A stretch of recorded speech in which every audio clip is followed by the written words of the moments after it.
بسم اللہ الرحمن الرحیم. آغاز درس کریں گے دعائے سلامتی امام زمان کے ساتھ. سب مل کر بآواز بلند شامل ہوئیے گا. بسم اللہ الرحمن الرحیم. اللہم کل ولیک حجت ابن الحسن صلواتک علیہ وعلی آبائہ فی حوضہ الصعا وفی کل صعا ولیا وحافظا وقائدا وناصرا ودلیلا وعینا حتی تسکنہ ارضک طوعا وتمتعہ فیہا طویلا. اللہم صلی علی محمد وآل محمد وعجل فرجہم. بسم اللہ الرحمن الرحیم. رب اشرح لی صدری ویسر لی امری واحلل عقدۃ من لسانی یفقہوا قولی. تمام تر حمد و ثنا پروردگار عالم کے لیے جو بہترین خالق ہے اور اس نے ہم سب کو بہترین یعنی اشرف المخلوقات خلق کیا. نہ صرف اشرف المخلوقات خلق کیا، بآواز بلند نعرہ صلوات. اللہم صلی علی محمد وعلی محمد وعجل فرجہم. ہم سب کو اشرف المخلوقات خلق کیا. نہ صرف اشرف المخلوقات خلق کیا بلکہ در محمد والے محمد سے وابستہ کر دیا. نہ صرف در محمد والے محمد سے وابستہ کر دیا بلکہ امت محمدی سے قرار دے کر ہمارے اور آپ کے لیے بہترین انتظام پروردگار عالم نے کیا کہ وہ چاہتا ہے کہ ہم بار بار اس کی طرف متوجہ ہو جائیں. اور متوجہ ہونے کے لیے پروردگار عالم نے ہمارے اور آپ کے لیے مہینوں میں بہترین مہینہ رمضان بھیج دیا، دنوں میں بہترین دن جمعہ کا بھیج دیا. آج جمعے کے دن بہترین عبادت کرتے ہوئے ہم ذکر کریں گے پروردگار عالم کا بہترین کلام کا. عزیزان، اگر میں آپ سے سوال کروں تو ابھی ہم نے جو گزشتہ 2 مہینے گزارے رجب اور شعبان کے، تو بتائیں گے کہ کس طرح ہم پروردگار کو راضی کرتے رہے. اس نے ہمارے اور آپ کے درمیان رحمتیں بھیجتا رہا. وہ پروردگار عالم کس طرح؟ اذکار پڑھ کے. اذکار میں ہم نے کیا کیا پڑھا؟ درود پڑھا. درود پڑھنے کی کیا فضیلت تھی؟ یہاں سے کوئی بڑی بچی بتائے گی؟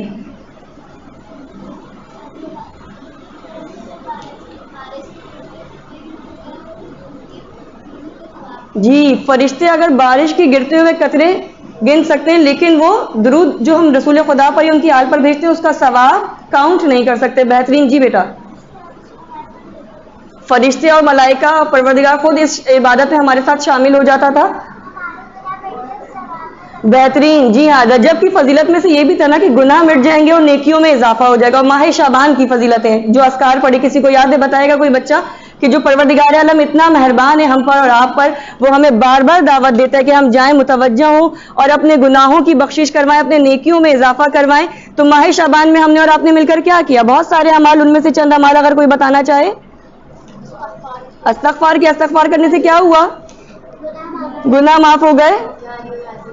ٹھیک ہے، شاباش یا علی یا عظیم و جیسی بابرکت دعا کا ہم نے جو ہے روزانہ پڑھا. بہترین. یعنی پروردگار عالم کو راضی کرنے کی کوششیں کرتے کرتے ہم داخل ہو گئے ماہ رمضان میں، جو بہترین مہینہ ہے.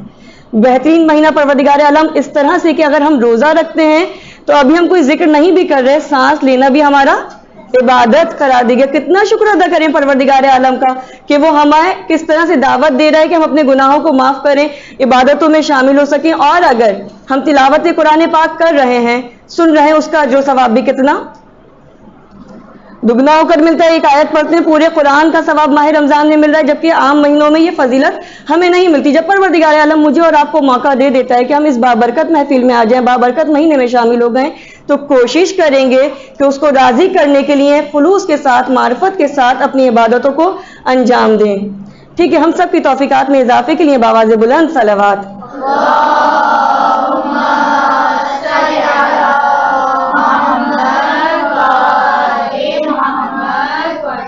اچھا، ہم نے کہا بہترین مہینوں میں سے بہترین مہینہ رمضان، بہترین دنوں میں سے بہترین دن جمعے کا دن. اچھا، بہترین راتوں میں سے بہترین رات شب قدر. کیا ہوا تھا شب قدر میں؟ کوئی بتائے گا؟ قرآن نازل ہوا تھا. شاباش. جی ہاں، جیسا کہ آپ سب جانتے ہیں بہترین رات شب قدر پروردگار عالم نے ماہ رمضان میں ہمیں اور آپ کو تحفتاً عطا کر دی. ٹھیک ہے، کچھ شان نزول بیان کریں گے، فضیلت بیان کریں گے سورہ قدر کی. کیا پیشگی معلومات کوئی بچہ بتائے گا؟ کسی کو معلوم ہے سورہ قدر پڑھنے سے کیا کیا ثواب ملتا ہے؟ کچھ ہمیں یاد ہے اچھی طرح سے کہ پچھلے کچھ درس میں ایک ذکر ہوا تھا سورہ قدر اگر ہم وضو کی حالت میں پڑھتے ہیں تو کیا ہوتا ہے، کسی کے ذہن میں ہے؟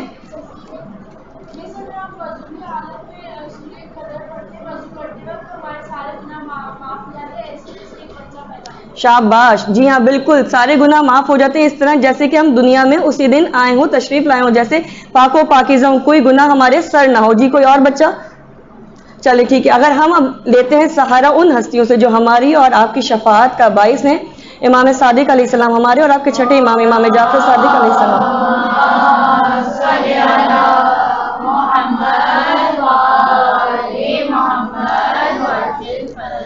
امام صادق علیہ السلام ارشاد فرماتے ہیں کہ دیکھیں میں اور آپ دن میں کتنی نمازیں پڑھتے ہیں؟ 5 تو پڑھتے ہی پڑھتے ہیں، اس کے علاوہ بھی پڑھ لیتے ہیں. اگر ہم اپنی فرض نمازوں میں سورہ قدر کی ایک مرتبہ بھی تلاوت کرتے ہیں تو اس کا اجر و ثواب کیا ہے کہ پروردگار عالم ایک منادی کو مامور کرے گا اور وہ ہمیں یہ ندا دے گا کہ ہماری جتنے بھی پچھلے گناہ ہیں وہ معاف کر دیے گئے ہیں. اور ہم یعنی ایک جو ہم نمازیں روزانہ پڑھ رہے ہیں اس میں ایک دفعہ سورہ قدر پڑھ لیں گے تو منادی ندا دے گا کہ تمہارے سارے پچھلے گناہ معاف کر دیے گئے ہیں اور اب تم نئی زندگی میں داخل ہو کر نئے اعمال شروع کرو. کیا کہنے پروردگار عالم کا کہ وہ ہمیں اور آپ کو کس طرح متوجہ کر رہا ہے، بہترین دعوتیں دے رہا ہے کہ اگر آپ یہ عمل کر لیں گے تو آپ کو اتنا اجر و ثواب مل جائے گا. اچھا، مزید ارشاد فرماتے ہیں چھٹے امام کہ اگر آپ جو پانی پیتے ہیں نا، روزہ کھولتے وقت بھی پئیں گے، دن میں کتنی دفعہ ہم روزے کی حالت میں نہ ہو تو پانی پیتے ہیں، اس پانی پر ایک مرتبہ سورہ قدر کی تلاوت کر کے پھونک دیں گے تو آپ کی آنکھوں میں نور ڈال دے گا پروردگار عالم، روشنی کو بڑھا دے گا انشاءاللہ. یہ سب اجر و ثواب پروردگار عالم ایک چھوٹی سی سورہ کے لیے ارشاد فرما رہا ہے. سورہ قدر مکے میں نازل ہوئی، مکی سورہ، اور کتنی چھوٹی، کتنی مختصر ہے، کتنی آیتوں پر مشتمل ہے؟ 5 آیتوں پر مشتمل ہے. آپ یاد رکھیں اس طرح کی پنجتنے 5 تو یاد رکھیں کہ 5 آیتوں پر، کیونکہ انشاءاللہ کل پیپر دینا اور ہماری خواہش ہے کہ ہم آپ کا کل کا پیپر آسان کروا دیں. کیونکہ دیکھیں پروردگار عالم آپ کے لیے آسانیاں کرتا چلا آ رہا ہے. وہ رب ہے، وہ ہمارا اور آپ کا پالنے والا ہے، وہ ہمارا اور آپ کا خالق ہے، وہ ہمارا اور آپ کا مالک ہے. اور ہم جو چاہ رہے ہیں، یہ جو ثانیہ بیٹھی ہوئی ہیں جو آپ کی لیے یہاں اذکار کا اہتمام کر رہی ہیں یا آپ کی مینجمنٹ انتظام کر رہی ہے، ہم آپ کے کون ہیں؟ ایک ماں آپ کی گھر میں حقیقی ماں، اور ہم یہاں پر آپ کی روحانی مائیں ہیں.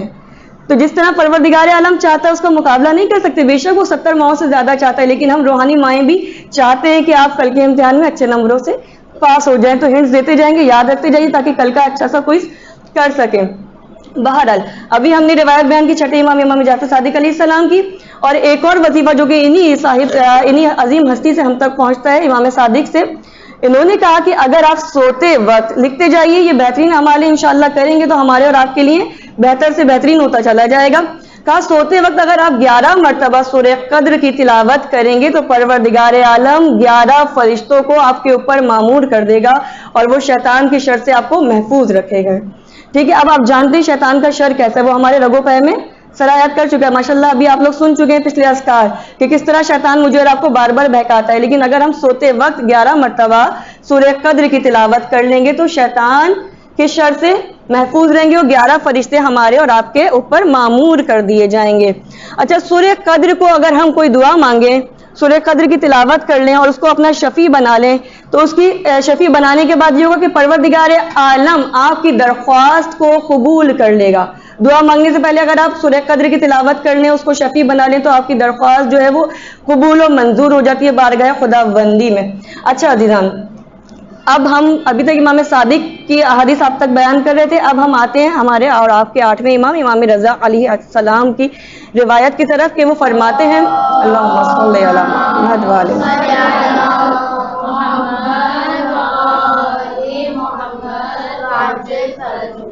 امام رضا علیہ السلام فرماتے ہیں کہ جو مومن وضو کرتے ہوئے سورہ قدر پڑھتا ہے وہ اپنے گناہوں سے اس طرح چھٹکارا پا جاتا ہے جیسے وہ اپنی اسی دن پیدائش ہوئی، اس کی اسی دن وہ اس دنیا میں تشریف لائے، جیسا کہ ایک بچی نے بھی فرمایا. لیکن ایک گزشتہ معلومات ہمارے ذہن میں بھی تھی، وہ بھی ہم آپ کو بتا دیں، کیونکہ وضو ہم دن میں کتنی مرتبہ کرتے ہیں؟ 5 مرتبہ تو کم از کم، 3 مرتبہ تو کم از کم، اس سے زیادہ کرتے ہیں. مجالس میں جاتے ہیں تو وضو کرتے ہیں، گھر سے نکلتے ہیں تو وضو کرتے ہیں. جب جب آپ وضو کریں گے اور سورہ قدر کی تلاوت کریں گے تو پروردگار عالم کتنا بہترین انتظام کرتا ہے کہ جتنے پانی کے قطرے گرتے ہیں ان قطروں کے بدلے پروردگار عالم فرشتوں کو نازل کرتا ہے جو میرے اور آپ کے لیے استغفار کرتے ہیں. جو تلاوت کرتا ہے وضو کرتے ہوئے سورہ قدر کی تو فرشتے آزاد کر دیے جاتے ہیں، ملائکہ آزاد کر دیے جاتے ہیں جو وضو کے دوران سورہ قدر کی تلاوت کرنے والوں کے لیے استغفار کرتے ہیں. یہ ہے پروردگار عالم کا انتظام میرے اور آپ کے لیے کہ صرف 5 آیت پر مشتمل مختصر سی سورہ بے انتہا فضیلتیں. ظاہر وقت دامن وقت میں اتنی گنجائش نہیں ہوتی کہ ہم بہترین اور بہت زیادہ فضیلتیں آپ تک پہنچا سکیں. جیسے کہ مس بنش نے بھی بتایا تھا کہ قرآن کی ایک لفظ کے باطنی معنی، باطنی فضیلتیں کتنی بے شمار ہیں، 70 یا 70,000 ہیں. لیکن یہ وہ آسان پوائنٹ بتائیں جو میری بچیاں ہم سب مل کر بہت آسانی سے کر سکتے ہیں. اچھا اب ہم آتے ہیں اس کے پڑھنے کی مزید فضیلتوں کی طرف. تفسیر نمونہ میں لکھا ہوا ہے کہ امام محمد باقر علیہ السلام ارشاد فرماتے ہیں اللہم صلی علی محمد وعلی محمد.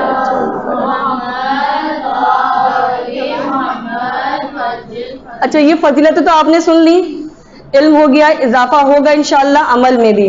اب آئیے اگر آپ باواز بلند تلاوت کرتے ہیں تو ہمارے 5ویں امام ارشاد فرما رہے ہیں کہ اگر آپ باواز بلند تلاوت کریں گے تو ایسا ہے جیسے راہ خدا میں آپ نے تلوار کھینچی اور جہاد کیا.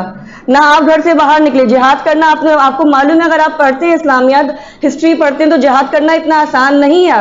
ابھی بھی نہیں ہو، جب بھی نہیں تھا. گھر سے نکلنا ہے، گھر والوں کو چھوڑنا ہے، راہ خدا میں جانا ہے، بھوک اور پیاس برداشت کرنی ہے. لیکن اگر آپ باواز بلند ایک دفعہ پڑھ لیں گے تو کیا ثواب بیٹھے بٹھائے مل جائے گا؟ راہ خدا میں جہاد کیا، تلوار نکالی. ٹھیک ہے. اور مزید ارشاد فرماتے ہیں امام کہ اگر آپ آہستہ اور پنہا طور پر یعنی خاموشی کے ساتھ بھی پڑھیں گے تو وہ اس شخص کی مانند ہے جو راہ خدا میں خون میں لت پت ہو گیا. ٹھیک ہے. راہ خدا میں گھر سے نکلا، بھوک پیاس برداشت کی، سفر کی اختیار کیا، گھر والوں سے دوری اختیار کی اور پھر جنگ کرتے ہوئے زخمی بھی ہو گیا. یہ وہ سارا ثواب اگر آپ خاموشی سے بھی پڑھیں گے اور باواز بلند پڑھیں گے، جب بھی ہم نے آپ کو بتا دیا، تو ہم اس فضیلت سے کیوں محروم رہیں؟ ہم سب مل کر پڑھتے ہیں انشاءاللہ. ٹھیک ہے. اسٹارٹ کریں. اعوذ باللہ من الشیطان الرجیم. جس کو معرفت کے ساتھ انا انزلناہ فی لیلۃ القدر وما ادراک ما لیلۃ القدر لیلۃ القدر خیر من الف شہر تنزل الملائکۃ والروح فیہا بإذن ربہم من کل امر سلام ہی حتی مطلع الفجر. جزاک اللہ. اللہم صلی علی وآل محمد. 2 فوائد بتائے 5ویں امام نے. پہلا فائدہ کیا تھا باواز بلند پڑھنے کا؟ تلوار کھینچی اور جہاد کیا. اور خاموشی سے پڑھنے کا کیا فائدہ تھا؟ لیکن مزید لکھا ہے کتاب میں نیچے کہ جو علم اور معرفت کے ساتھ پڑھے گا اسی کو ثواب ملے گا. جو استانی کے ڈر سے پڑھے گا تو اس کو نہیں، علم و معرفت کے ساتھ پڑھیں اور سب شامل ہو کر پڑھیں تاکہ ثواب بہترین مل سکے. اچھا اب آتے ہیں شب قدر نزول قرآن کی رات جس میں شب قدر میں سورہ قدر نازل ہوئی. آپ سب کو معلوم ہے کہ قرآن کی آیت سے اچھی طرح اندازہ بھی ہو گیا کہ قرآن مجید ماہ رمضان میں نازل ہوا. اب پروردگار عالم کیا ارشاد فرما رہا ہے؟ کسی کو ترجمہ یاد ہے؟ شاباش.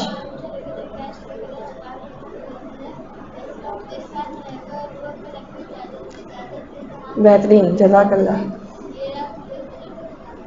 شاباش. مجھے یقین ہے کہ آپ سب کو بھی یاد ہوگا کہ پروردگار عالم کیا ارشاد فرما رہا ہے کہ ہم نے اس رات میں قرآن کو نازل کیا اور تم کیا جانو، آپ کیا سمجھیں کہ شب قدر کیا ہے. شب قدر کو درک کرنا واقعاً اتنا آسان نہیں ہے، لیکن ہم شکر گزار ہیں ائمہ معصومین کے کہ جن کے ذریعے مختلف روایتیں ہم تک اور آپ تک پہنچتی ہیں. وہ ایک رات آپ مجھے بتائیں کہ جب میں اور آپ شب قدر آنے والی ہے نا، اس لیے آج دیکھیں آخری درس سے انشاءاللہ کل مجلس ہوگی، اس لیے ہم اس پر گفتگو کریں کہ آپ آمادہ ہو جائیے آنے والی شبوں کے لیے. خود رسول خدا کیا کیا کرتے تھے؟ آپ کو معلوم ہے رسول خدا کا آخری عشرے میں کیا عمل ہوا کرتا تھا؟ رسول خدا آخری عشرے میں لکھا ہے کتاب میں وسائل الشیعہ کی 7ویں جلد میں کہ رسول خدا جو ہے آخری عشرے میں اپنی کمر کو کس لیا کرتے تھے. گوشہ نشینی یعنی اکیلے تنہائی میں بیٹھ کر کثرت سے عبادت کیا کرتے تھے اور رشتہ داروں سے میل جول کم کر دیا کرتے تھے. اب اگر ہم اپنی بات کریں تو ہم کیا کرتے ہیں آخری عشرے میں؟ جتنی افطار پارٹیاں رہ جاتی ہیں جلدی جلدی ان کو کرتے ہیں کہ آپ کوئی محروم نہ رہ جائے, ہم جلدی جلدی افطار پارٹیاں نمٹا لیں. اچھا پھر ہمارا کیا دوسرا کام ہوتا ہے, جو شاپنگ رہ جاتی ہے اس کو کر لیں. ہم متوجہ نہیں ہوتے, لیکن پروردگار عالم نے عظیم رات میرے اور آپ کے درمیان بھیج دی جس کے لیے کہا کہ شب قدر 1000 مہینوں سے بہتر ہے. اگر میں اور آپ ایک رات میں متوجہ ہو کر پروردگار عالم کی عبادت کر لیں گے تو ہمیں ایک رات میں کتنے گھنٹے عبادت کریں گے؟ ایک رات میں مجھے کوئی بتائے گا؟ 6 سے 7 گھنٹے, 4-5 گھنٹے. کوئی اگر 9 بجے بیٹھا تو صبح فجر تک وہ کتنے گھنٹے عبادت کر لے گا؟ جلدی سے بتا دیں. 8 گھنٹے, 12 گھنٹے. 9 بجے سے 5 بجے تک کی کتنی عبادت ہو جائے گی؟ 8 گھنٹے کی. اگر کوئی 10 بجے بیٹھتا ہے تو 7 گھنٹے کی ہو جائے گی. یعنی پروردگار عالم کتنا بہترین انتظام کر رہے ہیں کہ چند گھنٹوں کی محنت کا اجر مجھے اور آپ کو 1000 مہینوں سے افضل ترین بتا رہا ہے. تو میں اور آپ کیوں محروم رہیں؟ اس کے لیے ہم ابھی سے آمادہ ہو جائیں کہ یہ وہ رات ہے. اچھا اس کا نزول کس طرح ہوا تھا شب قدر میں؟ سورہ قدر کا رسول خدا جو ہے وہ تشریف فرما تھے اپنے اصحاب کے ساتھ, اور وہ اصحاب کو بتا رہے تھے کہ بنی اسرائیل میں ایک شخص تھا جس نے 1000 مہینے تک عبادت کی اور جہاد کیا, اور اس طرح جہاد کیا کہ وہ لباس جہاد 1000 مہینے تک اس نے اتارا نہیں تھا. اب اصحاب جو وہاں بیٹھے تھے تو ان کو بھی یہ آرزو ہوئی, انہوں نے بھی اپنی خواہش کا اظہار کیا کہ یا رسول اللہ کیا ہمیں بھی یہ شرف مل سکتا ہے؟ مجھے بتائیں کہ امت محمدی کو یہ شرف مل سکتا تھا 1000 مہینے تک جہاد کرنے کا؟ کیسے؟ شب قدر میں پہلے تو شب قدر سورہ قدر نازل ہی نہیں ہوئی نا, اس وقت کی بات ہے. مل سکتا تھا کہ ہم 1000 سال تک جو ہے وہ جہاد کریں؟ نہیں مل سکتا تھا, بس اسی وقت. اور پھر ایک اور روایت بیان کرتی ہے, یہ 1000 سال مہینوں والی بات تھی. پھر دوسری روایت میں آیا کہ بنی اسرائیل کی 4 اشخاص نے بغیر معصیت کے 80 سال تک, بغیر معصیت یعنی بغیر کوئی گناہ کیا 80 سال تک پروردگار کی عبادت کی. رسول خدا کے منہ سے جب یہ کلمات مبارک جو ہے جاری ہوئے, اصحاب نے پھر خواہش کا اظہار کیا, تو اس وقت یہ شب قدر میں جو سورہ قدر جو یہ نازل ہوئی ہے. یعنی مجھے اور آپ کو یہ تحفہ دیا گیا رسول خدا کی امت کو کہ وہ اگر ایک رات جاگ کر عبادت کر لیں گے تو وہ 1000 مہینے سے بہتر عبادت قرار پائے گی.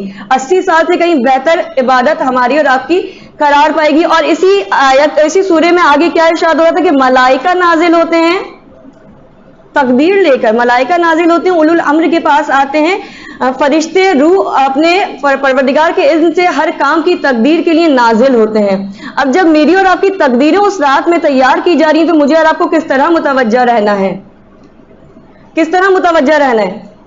عبادت کرنی ہے. 80,000 سال یا ہزاروں سال کا عبادت کا فائدہ ہمیں لینا ہے, کیونکہ یہ ایک ایسی رات ہے جو طلوع صبح تک سلامتی اور خیر و برکت اور رحمت سے پر رہتی ہے. بعض نے یہ بھی لکھا ہے کہ فرشتے مسلسل ایک دوسرے پر یا مومنین پر سلام کرتے ہیں. کیا کہنے کہ فرشتے ہم پر اور آپ پر سلام کریں, مومنین پر سلام کرتے ہیں. ٹھیک ہے عزیزان ایمان, امام محمد باقر علیہ السلام سے ایک روایت اور ملتی ہے کہ کسی نے ان سے دریافت کیا تھا کہ کیا آپ جانتے ہیں شب قدر کون سی ہے؟ کیونکہ ہم نے ابھی بیان کیا کہ درک نہیں کر سکتے, روایتیں بتاتی ہیں کون کون سی راتوں میں ہمیں ڈھونڈنا ہے شب قدر کو. آواز نہیں آ رہی مجھے. 19, 21, 23 زیادہ تر روایتیں یہ بتاتی ہیں. تو کسی نے پوچھ لیا امام سے کہ کیا آپ بتا سکتے ہیں کون سی شب میں؟ تو انہوں نے کہا کیوں کر نہیں بتا سکتے, ملائکہ ہمارے گردی تو طواف کرتے رہتے ہیں, اولی الامر کی گردی تو طواف کرتے رہتے ہیں. تو ملائکہ جو نازل ہوتے ہیں وہ ان کے پاس بھی جاتے ہیں سلام کرنے کے لیے, اور مومنین کے پاس بھی آتے ہیں سلام کرنے کے لیے. بس لذت محسوس کرے گا وہ شخص جو معرفت رکھتا ہوگا. اور اسی طرح کی ایک اور روایت ملتی ہے جناب ابراہیم سے جو کہ خلیل اللہ ہیں. جب ان کے یہاں فرزند کی ولادت ہوئی تھی تو ملائکہ آئے تھے, فرشتے آئے تھے, ان سے سلام پیش کیا تھا. اور حضرت ابراہیم ارشاد فرماتے ہیں کہ وہ جو ملائکہ اور فرشتوں کا سلام ہے نا, اس کی لذت مجھے دنیا کی کسی لذتوں میں محسوس نہیں ہوئی. اب وہی سلام فرشتے مومنین پر بھی کرتے ہیں شب قدر کی رات میں. پھر دوسری روایت بیان کی گئی ہے کہ حضرت ابراہیم کو جب آتش نمرود میں ڈالا گیا تھا تو اس وقت بھی فرشتے آئے تھے اور ان پر سلام بھیجا تھا. یہ جو آپ کو آیت لکھی ہوئی نظر آ رہی ہے, قلنا یا نار کونی بردا وسلاما علی ابراہیم, اور فرمایا اے آگ تو ابراہیم پر ٹھنڈک اور سلامتی ہو جا. یہ والی جانی پہچانی آیت ہے سورہ انبیاء کی آیت نمبر 29-29. ٹھیک ہے، کہا تھا کہ اے آگ تو ابراہیم پر ٹھنڈی ہو جا، اور پھر ملائکہ نے جب سلام کیا تو حضرت ابراہیم نے پھر کہا جو ملائکہ کا سلام ہوتا ہے اس کی لذت دنیا کی کسی چیز میں مجھے محسوس نہیں ہوئی، تو وہی سلام مجھ پر، آپ پر بھی، مومنین پر بھی جو ہے ملائکہ بھیج رہے ہوتے ہیں۔ تو یہ امت محمدی پر ہونے کا ہمیں اور آپ کو شرف ملا، جو کہ بغیر مانگے ملا، عظیم نعمت ہے، عظیم شکر ادا کریں پروردگار عالم کا کہ پروردگار عالم نے مجھے اور آپ کو امت محمدی میں بھیجا، نہ صرف امت محمدی میں بھیجا بلکہ در محمد والے محمد سے وابستہ کر دیا کہ وہ ہمیں اور آپ کو بتا رہے ہیں کہ کون سی رات عبادت کے لیے اتنی عظیم رات ہے۔ اچھا، ابھی ہم آپ کو یہ بیان کر چکے کہ پیغمبر اسلام رمضان کے آخری عشرے میں عبادت کو بڑھا دیا کرتے تھے، اب ہم آخری عشرے میں انشاءاللہ داخل ہونے والے ہیں، مجھے اور آپ کو بھی عبادت کو بڑھا دینا ہے۔ اچھا، آخری عشرے کی کون کون سی دعائیں جو ہم اور آپ زیادہ پڑھ رہے ہوتے ہیں؟ دعائیں جوشن کبیر، شاباش، جی ہاں۔ اچھا دیکھیں، پروردگار عالم نے جب کہا کہ کچھ چیزوں کو مخفی رکھا ہے، ہم 19، 21 اور 23ویں رات میں ڈھونڈیں گے شب قدر کو، تو جب یہ سوال کیا گیا کہ سورہ قدر کو مخفی کیوں رکھا گیا تو کہا کہ دیکھیں پروردگار نے کچھ چیزوں کو مخفی رکھا ہے۔ آپ کو معلوم ہے کون کون سی چیزیں جو مخفی ہیں، چھپی ہوئی ہیں؟ بی بی فاطمہ کی قبر، ٹھیک ہے، موت کا وقت، شاباش، شب قدر، ٹھیک ہے، شب قدر کو تو مخفی رکھا ہے، اس کے علاوہ کون کون سی چیزیں؟ حروف مقطعات یعنی اس میں اعظم ان میں چھپا ہوا، ان کا معنی ہمیں نہیں پتا، شاباش، بہترین، جی ہاں، کچھ چیزیں ایسی ہیں جو ہمیں آج تک نہیں معلوم ہو سکیں جیسے اس میں اعظم، ان کو پروردگار عالم نے چھپا کر یعنی مخفی رکھا ہوا ہے تاکہ ہم اسے ڈھونڈیں اور محنت کریں۔ موت کے وقت کو مخفی رکھا ہے، نہیں معلوم کب کس کا موت کا وقت آ جاتا ہے، اس کے لیے ہم آمادہ و تیار رہیں۔ اپنے غضب کو، اپنے غصے کو چھپا کر رکھا ہوا ہے، اگر میں اور آپ کوئی گناہ کرتے ہیں ہمارے چہروں پر ظاہر نہیں ہوتا ہے، ٹھیک ہے، اپنے غضب کو چھپا کر رکھا ہوا ہے تاکہ ہم اور آپ گناہوں سے پرہیز کریں۔ اچھا دیکھیں، شب قدر جو کہ ہمارے اور آپ کے درمیان آنے والی ہے، اب تھوڑا سا انٹرسٹنگ آ رہا ہے، مجھے لگ رہا ہے کہ کچھ بچے جو ہیں وہ انٹرسٹ لینا شروع ہو جائیں گے انشاءاللہ۔ شب قدر کی 2 اقسام ہیں، ایک شب قدر حقیقی اور دوسری شب قدر اعتباری۔ شب قدر حقیقی کیا ہو سکتی ہے آپ کے خیال میں؟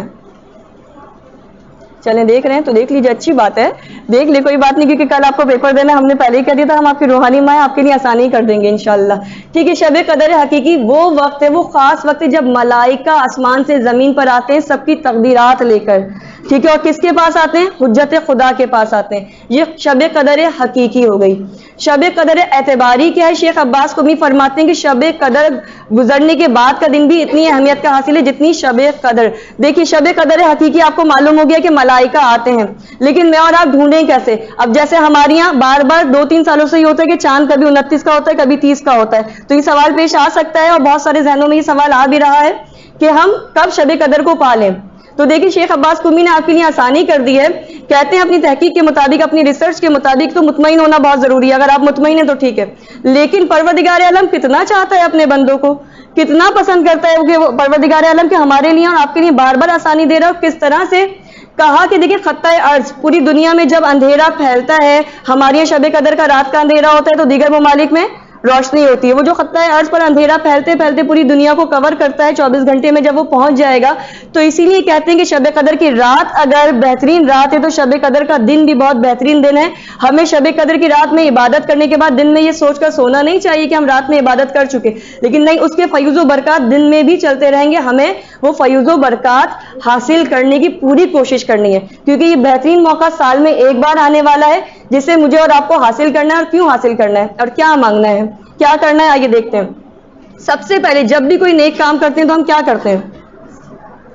اعوذ باللہ پڑھتے ہیں، بسم اللہ پڑھتے ہیں، لیکن جب ہم اذکار پڑھتے تو کیا کرتے تھے؟ سب سے پہلے توبہ استغفار کرتے ہیں، ٹھیک ہے۔ استغفار شیخ مرتضی مطہری ارشاد فرماتے ہیں کہ ہر نیک کام کرنے سے پہلے استغفار ضرور کر لیں، توبہ ضرور کر لیں۔ تو سب سے پہلے آپ کو غسل تو کرنا ہے، آپ سب کو معلوم ہے، دیگر میں نے کہا کہ شب قدر بہترین فضیلتوں والی رات ہے جس کو درک کرنا آسان نہیں، لیکن آپ خود بھی اگر مجھے چاہیں تو بتائیں کہ کون کون سے اعمال آپ شب قدر میں کرتے ہیں؟ پوری رات جاگتے ہیں، بہترین، جاگ کر کیا کرتے ہیں؟ شاباش، موبائل کو ایک طرف رکھ دیتے ہیں، ٹی وی بند کر دیتے ہیں اور عبادتیں کرتے ہیں، شاباش، تسبیح پڑھتے ہیں، نماز پڑھتے ہیں، 100 رکعت نماز پڑھتے ہیں، بہترین، خوب ماشاءاللہ، زیادہ سے زیادہ درود پڑھتے ہیں، قرآن کی تلاوت کرتے ہیں، چلیں شاباش، جو دعائے جوشن کبیر بھی پڑھتے ہیں، ٹھیک ہے. یعنی ماشاءاللہ بہت ساری باتیں جو آپ کو معلوم ہے وہ آپ کو بتائی نہیں رہی کیونکہ آپ کو معلوم ہے، میں آپ کو متوجہ کر رہی ہوں. ٹھیک ہے، سب سے پہلے آپ غسل کریں گے اور پھر جب پہلی رات آغاز کریں گے اپنے اعمال کا تو ہمیں سب سے پہلے توبہ کرنی ہے، استغفار طلب کرنی ہے. اور اس کے لیے شیخ مرتضیٰ مطہری کہتے ہیں کہ ہمیں انتظار نہیں کرنا کہ شب قدر آئے. شب قدر کب آئے گی؟ شب 19. ہمیں آج کی رات میں ابھی جیسے ہی موقع ملے ہمیں فوراً توبہ کر لینی چاہیے کیونکہ موت مخفی رکھی گئی ہے، نہیں معلوم کب کس کا بلاوا آ جائے. تو آپ انتظار نہ کریں، ہر عبادت سے پہلے توبہ ضروری کریں. لیکن ہم نماز پڑھنے سے پہلے توبہ نہیں کر رہے ہوتے، روزہ رکھنے سے پہلے توبہ نہیں کر رہے ہوتے، مجالس میں شرکت سے پہلے توبہ نہیں کر رہے ہوتے، جبکہ ہمیں توبہ کر لینی چاہیے اور پھر ہمیں اپنے کوئی اعمال کا آغاز کرنا چاہیے. اچھا، صدقہ دیں گے شب قدر کی رات میں اور کوشش کریں گے کہ امام زمان کی طرف سے بھی صدقہ دیں گے. اچھا، کچھ ہمیں شکوک و شبہات ہوتے ہیں، پتہ نہیں ہماری عبادت قبول ہو رہی ہے یا نہیں، ہمارے اعمال قبول ہو رہے ہیں یعنی جو ہم صدقہ نکالیں گے وہ قبول ہو رہے ہیں یا نہیں. تو ایک طریقہ بہترین بتایا گیا کہ شب قدر کی رات میں اگر آپ صدقہ نکالیں امام زمان کا تو امام علی رضا کی نیابت میں نکالیں.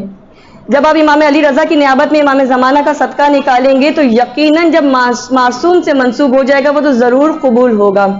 اذان آیت اللہ جوادی عاملی ارشاد فرماتے ہیں کہ اس رات میں خود کو جو تبدیل نہ کرے، اس کی نیت نہ ہو، وہ عزم و ارادہ نہ رکھتا ہو تو یہ رات اس کے لیے بہت بڑا جملہ کہنے جا رہی ہوں. اور یہ میں نہیں کہہ رہی، آیت اللہ جواد عاملی کہہ رہے ہیں کہ اگر آپ یہ عزم و ارادہ ہی نہ کریں کہ مجھے اس رات میں پروردگار سے کیا مانگنا ہے، کس طرح اپنے آپ کو تبدیل کرنا ہے، تو یہ رات لیلۃ القدر نہیں لیلۃ القبر قرار پا سکتی ہے.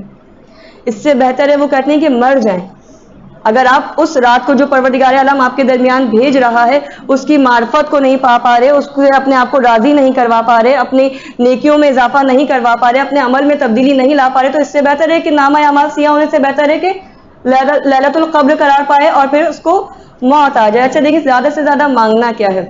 آپ نے توبہ کر لی، استغفار کر لی، صدقہ نکال دیا، غسل کر لیا، اس کے بعد آپ کو دعاؤں کی طرف متوجہ ہونا ہے کیونکہ وہ رات تقدیر لکھی جائے گی. اپنی فہرست بنا لیں. علماء کہتے ہیں کہ ابھی بہت ہم جلدی بتا رہے ہیں، آپ اپنی فہرست بنا لیجئے کہ ہمیں کیا کیا دعائیں مانگنی ہیں اور دعائیں کس طرح مانگنی. ایک واقعہ سنا دوں اور سب متوجہ ہو کر سن لیں کہ بہت بہترین طریقے سے کس طرح سے طریقہ بتایا جا رہا ہے کہ نادر شاہ ایک بادشاہ تھا. سب کو معلوم ہے نادر شاہ بادشاہ تھا؟ آپ کو نہیں معلوم تھا، اب معلوم ہو گیا، شاباش.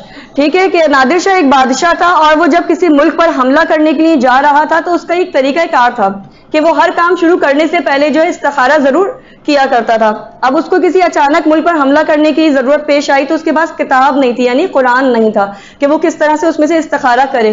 اس کی نظر ایک بچے پر پڑی، اس بچے کے ہاتھ میں ایک کتاب تھی. یہ نادر شاہ اس بچے کے قریب آیا اور کہا کہ تمہارا نام کیا ہے؟ بچہ کہتا ہے میرا نام فتح اللہ ہے. بولا اچھا تمہارے والد کا کیا نام ہے؟ کہا نصر اللہ ہے. پوچھا اچھا تمہارے ہاتھ میں کتاب کس کی ہے؟ کہا کتاب اللہ ہے. تو بس یہ خوش ہو گیا. نادر شاہ نے کہا یہ کتاب تو مجھے تھوڑی دیر کے لیے دو گے؟ کہا بالکل دوں گا. کتاب کھولی، استخارہ کیا، کتاب میں آیت نکلی انا فتحنا لکم فتحا مبینا، یعنی استخارہ اچھا آ گیا. اب یہ نادر شاہ بہت خوش ہوا، بادشاہ تھا تو ظاہر سخی بھی تھا. کہتے ہیں کہ جب اس نے خوش ہو کر استخارہ اچھا آیا تو بچے کو خوش ہو کر اس نے ایک مٹھی بھر کر اشرفیاں دینی چاہیے. بچہ کہتا ہے میں اشرفیاں نہیں لوں گا. پوچھا کیوں نہیں لوگے؟ بتائیں کوئی اشرفیاں دیں، میں اور آپ ہوں تو کیا کریں گے؟ نہیں لیں گے. ٹھیک ہے، بچے نے بھی کہا کہ نہیں لوں گا. پوچھا کیوں نہیں لوگے؟ میں تمہیں اپنی مرضی سے دے رہا ہوں، خوش ہو کر دے رہا ہوں. کہا نہیں میری ماں یقین نہیں کرے گی. کہا کیا یقین نہیں کرے گی؟ تو کہتے ہیں میری ماں کو یقین نہیں آئے گا کہ یہ مٹھی بھر اشرفیاں نادر شاہ نے دی ہیں. نادر شاہ تو بادشاہ ہے، اگر وہ دینا چاہتا تمہیں وہ اشرفیاں دیتا تو وہ تو تمہیں تھیلا بھر کر اشرفیاں دیتا. وہ بادشاہ کو زیب نہیں دیتا کہ مٹھی بھر کر تمہیں اشرفیاں دیتا. اب نادر شاہ کی جو ہے سخاوت کو جوش آیا، اس نے تھیلا بھر کر اشرفیاں اس بچے کو دے دی. اب کہتے ہیں جنہوں نے یہ واقعہ بیان کیا ڈاکٹر عابد حسین پروردگار ان کی توفیقات میں اضافہ کرے، ہم سب کی توفیقات میں بھی اضافہ کرے. کہتے ہیں کیا ہم اور آپ اس بچے سے بھی گئے گزرے ہو گئے؟ اس نے کتنی چالاکی سے اشرفیاں نکلوا لی. کیا میں اور آپ پروردگار عالم سے اپنی مرادیں پوری نہیں کروا سکتے؟ پروردگار عالم کی رحمت تو کہیں بڑھ کر ہے، وہ جب عطا کرنے پر آئے تو کیا کچھ نہیں عطا کر دیتا. اسی لیے کہا کہ اپنی دعاؤں کی فہرست بنانا شروع کر دیجئے اور کمال ہوشیاری سے پروردگار عالم سے مانگ دیجئے، وہ یقیناً اس دن عطا کرے گا اور ضرور کرے گا. اچھا دیکھیں، آپ کو معلوم ہے کہ اس دن جو تقدیر لکھی جاتی ہے اس میں کیا کیا لکھا جاتا ہے؟ معلوم تو ہوگا یقیناً کسی نہ کسی. جی اگلے سال تک ہمارے ساتھ کیا ہونے والا ہے؟ زندگی موت، شاباش. حادثات جو ہونے والے ہوتے ہیں، کامیابی، جو بچے امتحانات دینے جا رہے ہیں، امتحان دے کر آ رہے ہیں، وہ بھی دعائیں مانگ لیں گے پروردگار آپ سب کو سنہری کامیابی عطا کر دے، امتحان کی کامیابی. زیارت پر جانے کے لیے بھی آپ کثرت سے دعا مانگیں، کیونکہ اس رات تقدیر لکھی جاتی ہے، اور تقدیر لکھنے کے بعد حجت خدا امام زمان کے پاس آتی ہے اور وہ اسٹیمپ لگا دیتے ہیں، تو یقیناً دعا قبول ہو جاتی ہے۔ تو میں آپ کو بار بار کہوں کہ فہرست بنا لیں، اس میں آپ کی سب سے پہلی حاجت پروردگار عالم سب کو بار بار زیارت اور حج پر جانے کی توفیق عطا فرمائے۔ کون کون جا چکا ہے، کون کون بار بار جانا چاہتا ہے؟ دعا کی قبولیت کے لیے بآواز بلند صلوات۔ اللہم صلی علی محمد۔ اچھا، زیارت سید الشہداء ابا عبداللہ کی کتنی فضیلت ہے، یقیناً آپ بار بار سنتے ہیں، لیکن ایک فضیلت آج صرف آپ کے شوق کو بڑھانے کے لیے کہ آپ شب قدر میں زیارت پر جانے کے لیے دعا ضرور مانگیں۔ ڈاکٹر ہادی امینی، علامہ امینی جو کہ صاحب غدیر ہیں، جنہوں نے کتاب الغدیر تحریر کی ہے، ان کے فرزند ہیں۔ ان کے فرزند بیان کرتے ہیں کہ جب میرے بابا کے انتقال کو 4 سال گزر گئے تو میں نے خواب میں دیکھا کہ وہ بہترین فاخرہ لباس پہنے ہوئے ہیں اور بہت خوش نظر آ رہے ہیں۔ اچھا، صاحب غدیر جو ہیں، انہوں نے الغدیر کتاب لکھ کر مجھے اور آپ کو بھی ایک فائدہ دیا۔ آپ سب کو معلوم ہے کیا فائدہ مل سکتا ہے ہمیں؟ کتاب انہوں نے لکھی ہے، لیکن ہمیں کس طرح فائدہ مل سکتا ہے؟ عمل کرنے سے۔ اور کتاب لکھنا صدقہ جاریہ ہے۔ جی، انہوں نے یہ کہا کہ میں نے جو اتنی محنت کے بعد الغدیر کتاب تحریر کی ہے، اگر کوئی درود پڑھنے کے بعد وَعَجِّلْ فَرَجَهُمْ پڑھے گا تو اس کتاب کے ثواب میں وہ آپ کو اور مجھے بھی شامل کر لیں گے۔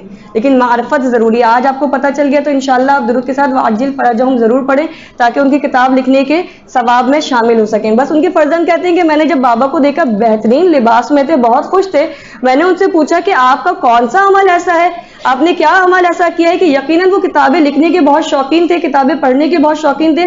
فرزند کہتا ہے میں جانتا تھا کہ انہوں نے کتاب خانہ امیر المومنین بھی بنایا ہے، حرم امیر المومنین کے آس پاس ان کا ایک لائبریری بھی موجود ہے۔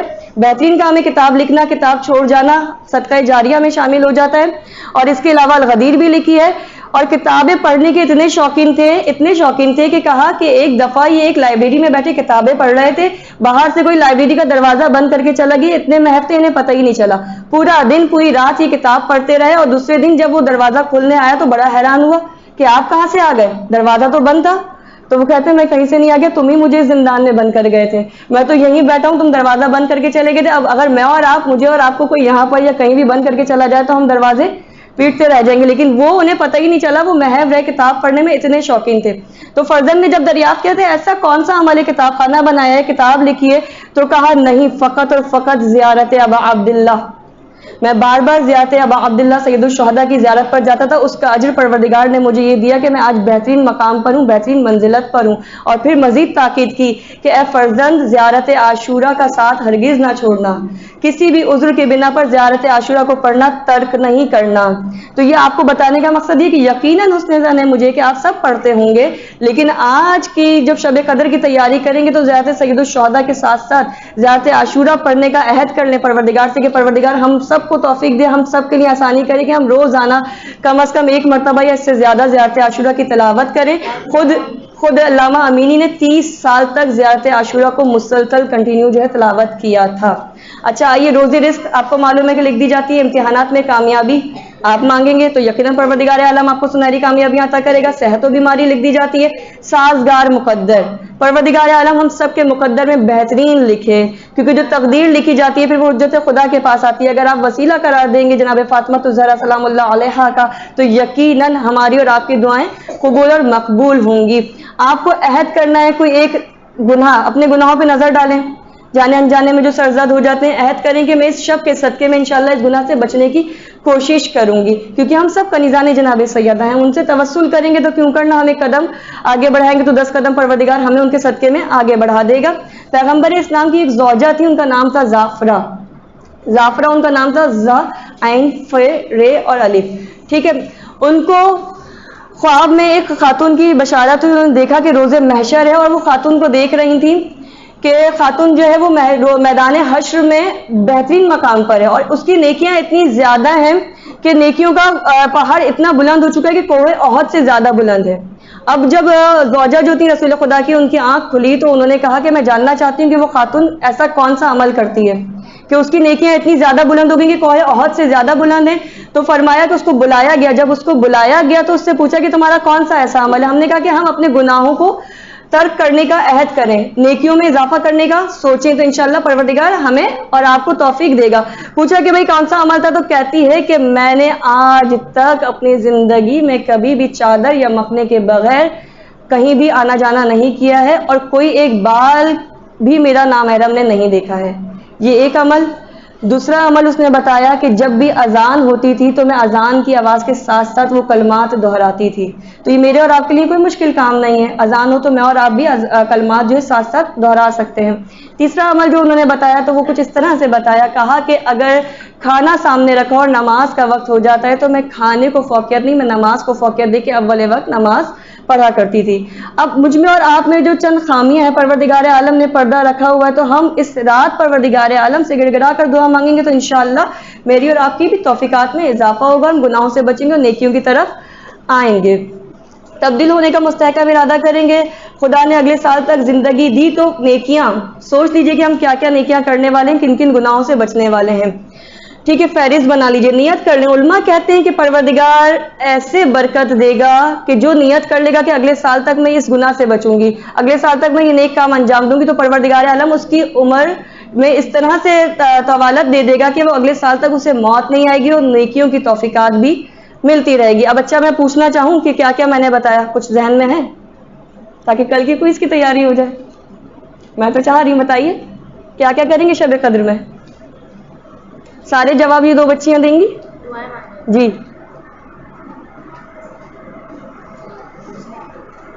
کیا کریں گے؟ حسن ظن رکھیں گے، شاباش۔ زیارت عاشورہ اور زیارت پہ جانے کے لیے دعا کرنا، بہترین۔ صدقہ دیں گے، جوشن کبیر پڑھیں گے، بہترین۔ جھوٹ نہیں بولیں گے، شاباش۔ چلیں کچھ باتیں ذہن میں انشاءاللہ آمادہ رہیں گے، پروردگار ہم سب کو توفیق دے گا، اس رات کی فضیلتیں ہم اور آپ سمیٹ سکیں گے۔ اچھا آخری ذکر، علماء کہتے ہیں کہ یہ رات شب فراق ہے۔ دیکھیں پروردگار عالم ہمیں اپنی جانب متوجہ کر رہا ہے، شب وصل ہے، امام زمان سے منسوب ہے، خود پروردگار کی طرف ہم متوجہ ہوں گے۔ تو جب ہم پروردگار کی طرف متوجہ ہوں اور ہم اپنے محبوب کو پالیں تو ایک شکوہ تو پروردگار سے کریں گے نا، اور وہ شکوہ کیا ہوگا؟ امام زمانہ کی غیبت کا شکوہ ہوگا۔ تو یقیناً امام زمان کی ظہور کی دعا کثرت سے کریں گے کہ پروردگار عالم ہمارے وقت کے ہادی، ہمارے وقت کے امام اس وقت موجود تو ہیں لیکن ہماری اور آپ کی نظروں سے دور ہیں، پروردگار ہمارے اور آپ کے عمل میں اس طرح اضافہ کرے کہ وہ ہم سے راضی ہو جائے اور وہ ہمارا شمار ان لوگوں میں کر لیں جو ان کے اوان و انصار میں شامل ہو سکے، جو ان کی ظہور کی رکاوٹیں دور کرنے والوں میں شامل ہو سکے۔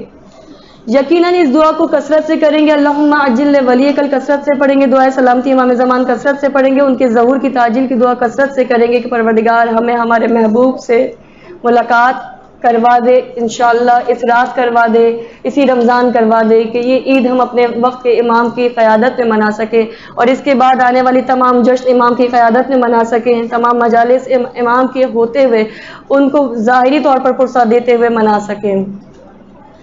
انشاءاللہ پروردگار عالم مجھے اور آپ کو توفیق دے کہ ماہ رمضان کی برکات کے ساتھ ساتھ شب قدر کی برکات بھی ہم اور آپ حاصل کر سکیں۔